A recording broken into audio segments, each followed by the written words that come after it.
You know, I'm not gonna forget about that little clown prank you pulled on me. Well, I didn't think it was funny. Uh, hey, Mothman, where are we? You have the map, right? What do you mean? I don't have it. I thought you brought it. Oh man, how are we gonna get back home? Oh, Mothman, I think we're lost!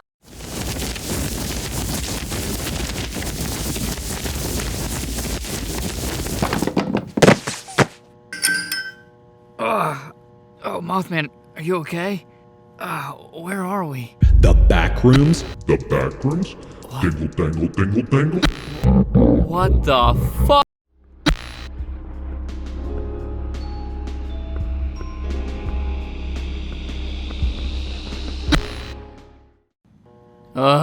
We've been walking for hours, Mothman. We have to find a way out of here. Hey, at least no monsters yet. Wait a second.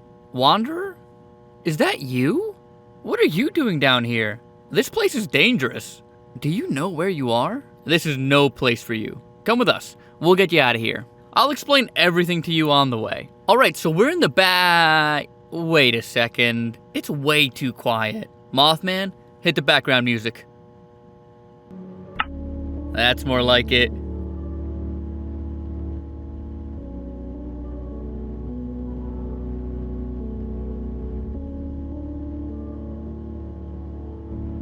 We are currently in the backrooms, but more importantly, we are in what is known as a liminal space. But what does that even mean, you ask? Liminal is defined as relating to or situated at a sensory threshold, barely perceptible or capable of eliciting a response, relating to or being an intermediate state, phase, or condition in between. The word originates from the Latin word limen, which means threshold or doorway. We've been using the word in English since about the late 1850s. Its main uses are in the fields of psychology and anthropology, but for us, we'll focus on a more modern internet culture definition. We'll define liminal as a space, state of being, or something at a boundary or threshold existing in a transitional or in-between stage or space. With our more modern definition, we can say a liminal space is a place or state of being that is transitional or in a phase of in-between. Some examples would be things like those photos online of abandoned malls or schools at night, dreamscapes that make no sense, mundane places you pass on the daily, or even memories. But we'll talk about that later. For now, we need to talk about another foundational part of liminal spaces, that being everyone's favorite, the backrooms. As you can see, we're in the backrooms, a place on the second floor of a building in Oshkosh, located outside reality. Ooh, a realm between realms. So, what are the backrooms, and where do they come from? Well, like most things from the internet, it comes from 4chan. In 2019, an anonymous post was made with this image and description. The post contained a photo of a nauseatingly yellowy, greenish room with brown carpet and an unusual, nonsensical layout that was illuminated by far too many fluorescent lights. Its caption, elegant in its simplicity yet disturbing, that was enough to stir the imagination of online readers. It exploded in popularity and led to several fan-made projects. People made videos, images, video games, short films, anything you can think of, they made. The most well-known of these being the Backrooms video series by Kane Parsons, which is now being made into a feature-length film by A24 in collaboration with Kane. If you've spent any time on the internet in the last few years, you've seen something related to the Backrooms online. But what does all this have to do with liminal spaces? Well, the Backrooms are a liminal space, and its popularity was followed by a rise in interest. If we look at Google Trends, we can see that the interest of liminal spaces slowly rises after the creation of the 4chan post in 2019. You can also see the spike in the Backrooms when Kane Parsons was making his YouTube series.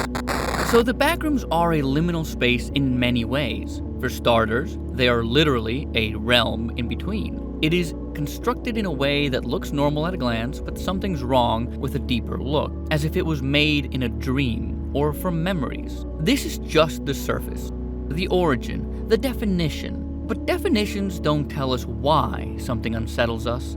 To understand liminal spaces, we have to go deeper. As we walk further into the backrooms, keep this in mind. Liminal spaces are visual representations of threshold states that can be psychological, architectural, digital, and temporal. Traditionally viewed as physical spaces, I believe something deeper contributes to their unease. Liminal spaces tap into the idea of the uncanny valley. They look so familiar and feel like a place you've been, but something is slightly wrong. It's close enough to look normal, but distorted enough where your mind can tell something is off. It's like how our minds reconstruct memory. We don't remember places perfectly, and each time we look back, our memory changes. We add things here and there, we shift lighting, change scale, warp the memory until it's familiar, but not the same. I believe these spaces are transitional not only in structure or psychology, but also in time. Time itself is liminal, a transitory state that we move through like a hallway. We cannot return to the past, only recreate it. And in that imperfection, the familiar begins to feel surreal. It's time to show you some examples of what I'm talking about, specifically some surrealist art. Mothman, bring down the projector. Huh? Oh, dang, yeah, you're right. We're not home, so no projector. Oh man, how am I supposed to show the Wanderer my examples? Oh, well isn't that convenient? This works out well for us. Alright, Wanderer. Now I'm no art history expert, but I should lay out some basic background to Surrealist art for you. From my understanding, the Surrealist movement comes from a post-World War I Europe, where artists sought to allow the unconscious mind to express itself by creating illogical and dreamlike art. It was also heavily influenced by Freud's ideas of dream analysis and accessing the unconscious. We could go way deeper with this, but for us, I think it'll do. For example, if you ever stayed up too late or woken up too early and experienced that threshold between awake and sleep where your dreams mix with reality, bending and distorting it, you've been in a liminal space, a psychological one. You know, like when you wake up and see that dude in the hat watching you and you can't move. That happens to everyone, right? Right? Forget I said that. Anyway, Surrealist artists sought out this state and deliberately put themselves in this threshold to experience and reproduce what their unconscious minds made. This is called the hypnagogic state.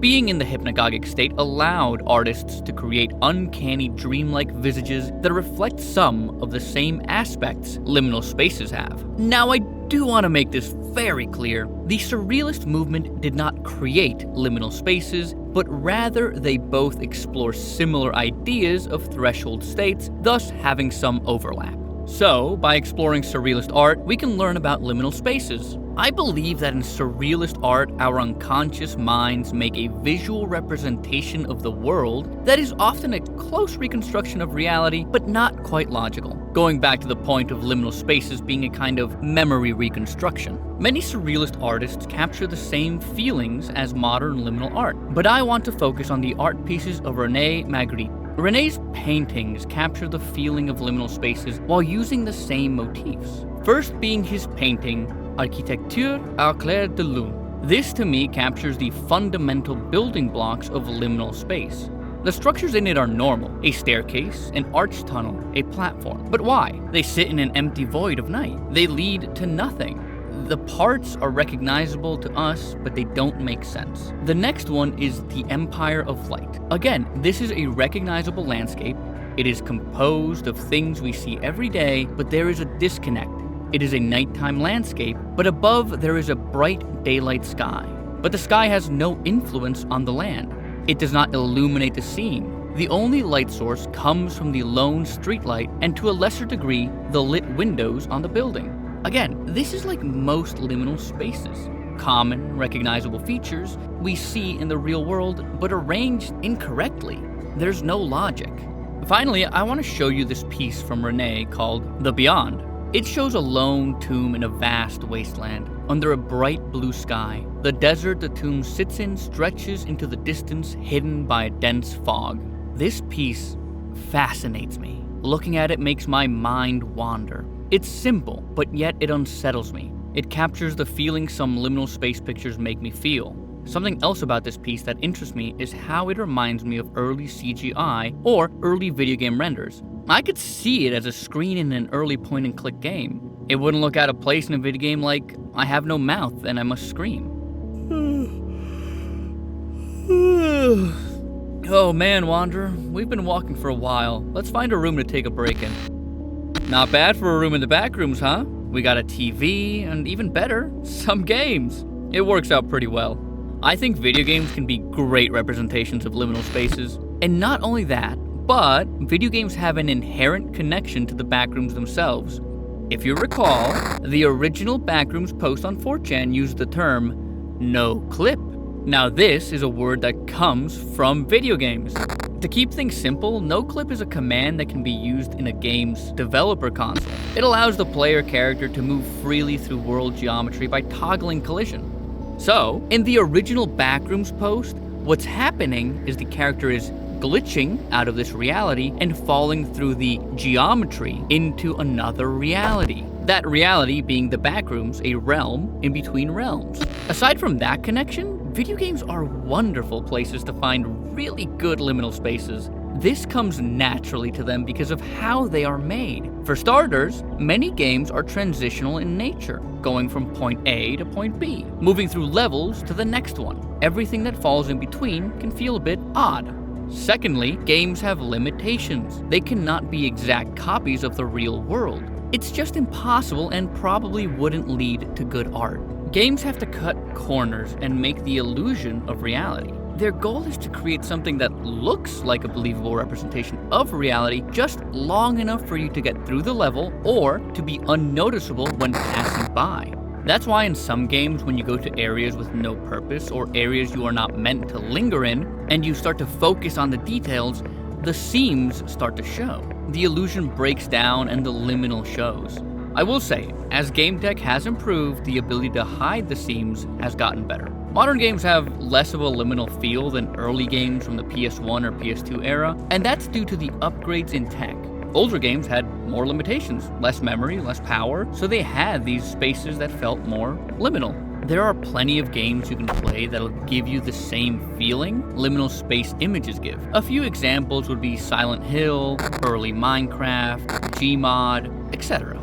There's so many, I can't give you a comprehensive list, but why don't we look at a few great examples? One of the games that first made me realize this, even before I knew of liminal space, was Left 4 Dead and Left 4 Dead 2. I think the source engine that Valve made makes some really great liminal spaces. I mean, look at Gmod, even just the map construct. It has some very eerie, very liminal spaces that capture the feelings very well. Like we talked about before, these spots in Construct have familiar features we recognize, just arranged in a way that doesn't make sense. But back to Left 4 Dead. Let's look at some of these liminal spaces. I turned off the director along with entities so we have just a nice empty world to explore. I spent some time walking around these empty levels to capture the atmosphere. While doing that, I was able to find some very liminal areas that I had never noticed before. I'm used to playing this game normally and running through it to get to the safe room while fighting zombies and chatting with friends. But walking around and just exploring felt so weird, like I wasn't supposed to be there. Very liminal vibes. One of the places I want to show you that feels very Backrooms is this area in Mercy Hospital. Heck, if someone didn't know any better, I'm sure they would think this is just some new Backrooms footage. It looks eerily similar. I used the no-clip command to get here. It's obviously an area we as players are not meant to see, but I think we can assume it's an area for zombies to spawn in so the player can't see them spawn. Next, I want to show you this building that you have to go through to progress the level. As you can see, we are entering the back of the building through a balcony. It leads into this office. Okay, all normal so far, but as we look around, we can see there's no way to actually enter this floor. The only door that goes out is the balcony one. There is no other entrance to the second floor. No stairs leading up to it, nothing. In fact, the way the player has to leave is through a window. This building makes no sense, but it's not meant to. It just has to look real enough for you not to notice while you're running by it, and it does that. It does that perfectly. If I hadn't stopped and looked around, I would have never noticed this. This is very liminal world design. Now here's some quick footage from random areas in Left 4 Dead that I either got to by no clipping or I felt they had an odd liminal vibe. Also, this is just from a couple campaigns. I'm sure there's plenty more areas in the entire game.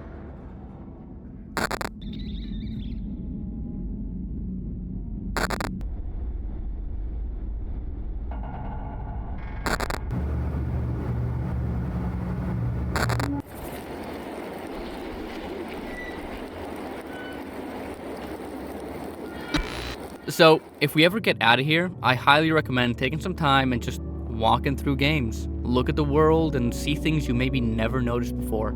It's extremely interesting. Again, we could look at hundreds of games and find liminal spaces in them. If you want some great videos that deeply explore video game worlds and show off some of these liminal spaces, I highly recommend the YouTuber Any Austin. I'm a fan of theirs and watch all their videos. They are well worth your time. Well, I think that was enough rest. Why don't we keep trying to get out of the backrooms? I'd rather not linger longer than we have to, especially since you never know what's lurking down here.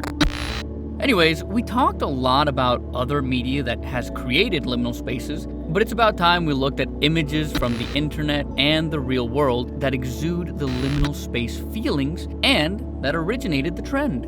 I suppose we should talk about what feelings liminal spaces produce in people because it's not all the same and it varies. I think for many, the feeling is an eerie uncomfortableness that comes from something looking familiar but wrong. I know for some, they get a feeling of nostalgia and strange fondness. I have seen this be criticized online, but I think nostalgic images can be very liminal. My reasoning is because time itself, or the passage of time, is liminal. It's transitory as you move through time. For example, you may have some location that holds a fond memory in your mind, but when you return to it when older, it's not the same. It's like visiting a childhood home after you've moved, or a grandparent's house once they've passed on. It looks familiar, your mind is telling you to have a warm feeling about it, but it's changed, and it's no longer the place it is in your memory. Just like you, it's changed, and what maybe once made it a special place is gone. One of the images that really made me think and view time like this was this. The idea that I could go to the past but no one's there, it's empty, fills me with fascination, melancholy, makes me unsettled, and some emotions I'm not sure how to describe. People move forward in time. The past is empty, and I think this is a big part of liminal spaces, but only one part of a larger idea. It's very much the uncanny valley feeling that these images produce. For example, you see lots of liminal space pictures that are old classrooms at night or abandoned malls empty and dark. For those pictures, they are liminal because they are in a state of in-between, and there's a disconnect between the reality you have of them in your mind to their current state. The closed mall is waiting, empty for what is coming next in its life. And in your mind, you know malls are meant to be lively, full of stores and patrons. So when you see the image, that is when the disconnect triggers those feelings. The classroom as well, a place that's meant to be full of light, noise, and people, empty and vacant at night. This also applies to offices or really any place that you are used to seeing one way, but are now seeing it in a state not natural to your understanding of it. Recognizable features, but in unrecognizable situations, making the mundane strange. Another set of liminal space pictures show uncanny architecture that makes little to no sense because it doesn't fit into the norms we understand. Architecture has a certain logic to it. Doors are meant to open to other spaces. Stairs lead up to something, not doors opening to walls or stairs that end at nothing. A famous liminal space image is this one. The space does not feel real.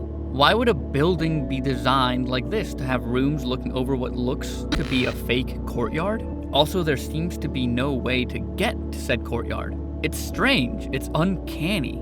Then we have images like this, just a simple hallway, but it triggers those same feelings we get from liminal spaces A hallway that you are mainly meant to walk through without paying much attention to the surroundings. It's common, normal even, but it instills those same liminal vibes. All of these images are things that are so mundane that you don't even think twice about them. But when you focus on them, you see the strangeness of them. Many don't make sense, giving them a dreamlike feel. They encapsulate the ideas of liminality. I guess the final question is why? Why liminal spaces? Why now? I'm not sure I have a solid answer for you. It's most likely due to our current world state and when liminal spaces really took off. Liminal spaces did come around during the plague years where everyone was locked away. It was a time of great social change where we saw our world changing around us and our society is still going through it. It's what we needed then and need now. It's a sort of pattern the collective unconscious tapped into. But who knows? I'm just a talking skeleton. I just wish we could get out of here. I'm tired of walking through this yellow place and these fluorescent lights are driving me crazy. Wait, what's that over there? Is that an exit? How long has that been there? Oh my god, Mothman, Wanderer, we can finally leave. Oh, it's so good to be back home. Finally out of that endless maze of yellow wallpaper.